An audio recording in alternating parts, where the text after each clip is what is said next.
So I just went in to see a patient, and it's a 57-year-old female. She's disabled, she's nonverbal, and she lives with her parents, mother and father. And they're in their 70s. They look like they're in their 70s, probably heading into 80s, but they're both ambulatory. There was something that was off with the evaluation, the mere fact that the wife or the mother was not in the room at the time. So anyways, I was there. The husband said that he was concerned about his daughter having a lot of pain because she's always groaning. You know, she has a decubitus ulcer, or ulcer to the bottom, and every time it's been dressed, you know, then she is actually crying, screaming. So he's asking for something for pain. He says he's using Tylenol, but he wants something stronger for pain. So I said to him that yes, she would definitely benefit from something a little bit stronger than Tylenol. You understand? Because especially with the fact that she's nonverbal, you're not really able to tell. So at least to make her comfortable, this is what we can offer her. I don't have a problem prescribing narcotics, you know, for her, given her situation. So the husband turned to me and said that, you know, that I was thinking the same thing, but my wife says that she doesn't want her to be on any narcotic. She doesn't want her to be on anything stronger.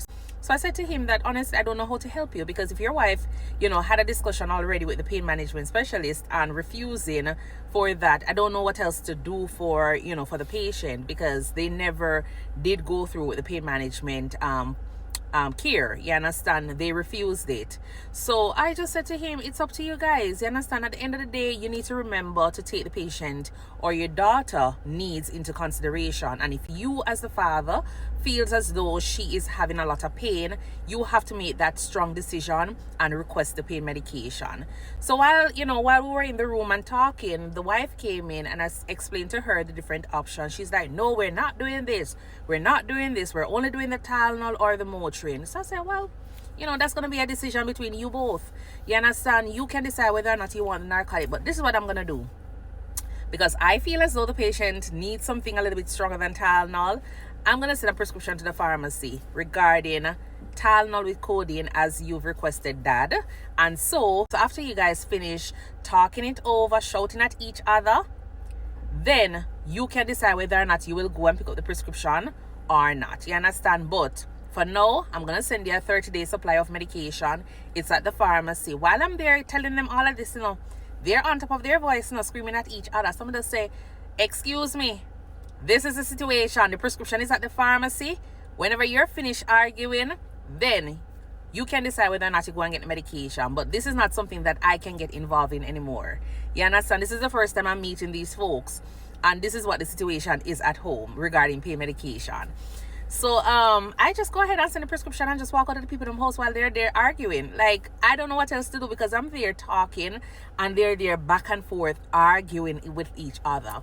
So the caregiver, when I was leaving, she's like, yeah, you're not the first one that comes here and this is the situation. So I don't know if I did something wrong with sending the prescription, but they never had any prescriptions out. You know, they never got any prescription drug for, you know, any narcotic out. So I say, okay, then they don't have to take it. You understand? The prescription is at the pharmacy because I feel as though the patient would benefit from it, and the dad feels as though the patient would benefit from it. So in the end, if they come to a conclusion or an agreement that they will try the Tylenol 3, the prescription is there. So let me know what your take on this is. But, you know, sometimes I do realize that a lot of our patients that are disabled, in as much as they're in the care of their parents, sometimes they're not getting the best care. So they always say that, you know, nurses, doctors, you know, caregivers don't take care of patients. So we need to definitely look at sometimes, you know, the relatives as well, because not all the time the patient's needs are being addressed. You understand? Because in this situation, there is, like, you know, tension in that house regarding narcotics. I don't know why, and me never stick around too long to find out. You understand? But go ahead and share your thought on the topic here and let me know what you would have done under this situation.